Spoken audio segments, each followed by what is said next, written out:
The house that hears everything. Have you ever heard of a house that seems alive? A house where whispers travel through the walls and no secret stays hidden? This is the true story of a family who discovered their new home wasn't just a place to live, it was listening. It all started when the Johnson family moved into a beautiful old house in the countryside. The house was charming but strangely quiet, very quiet. Sarah, the oldest daughter, was the first to notice something odd. She kept hearing faint whispers as if someone was talking, but no one was there. One evening while unpacking in the attic, Sarah's dad found something unexpected. He discovered a dusty old journal hidden beneath the cracked floorboards, as if it was waiting to be found. The journal belonged to the previous owner, a mysterious figure who vanished without a trace. As he carefully turned the brittle pages, he found it filled with ominous warnings and cryptic messages. One phrase stood out among the rest: "Beware what you say. The house is always listening." At first the family laughed it off, thinking it was just an old tale meant to scare people. But as the days passed, strange things started to happen. Objects moved on their own, eerie shadows appeared, and lights flickered mysteriously. One night Sarah jokingly said, "I wish we didn't have to wash the dishes." She laughed it off, thinking nothing of it, as she and her family got ready for bed. The house was quiet, very quiet, as if it were listening. The next morning the sink was filled with soapy water, but the dishes were clean. It was a bizarre sight, and Sarah couldn't believe her eyes.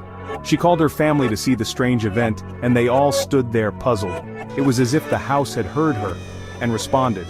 The strange silence of the house no longer seemed like mere existence but an unseen entity that was aware of every word they uttered. Then, her brother James yelled in frustration, "I hate this stupid piano!" He'd been struggling with it for weeks and his patience had finally run out. His voice echoed through the house, filled with anger and despair. The next day the piano keys were broken beyond repair. It was as if the house had taken his words to heart, turning his frustration into reality. The family was now truly scared. That's when they realized the house wasn't just listening, it was reacting. Every word they spoke seemed to have power, and the house was responding in ways they couldn't understand. The family decided to dig deeper into the history of the house. They spent hours poring over old documents, photographs, and historical records, hoping to uncover the secrets hidden within their home's walls. They learned that the original builder believed houses could absorb the energy and emotions of the people who lived within them. This belief was reflected in the meticulous design and construction of the house, which was meant to capture and hold memories. Over the decades, this house had become alive.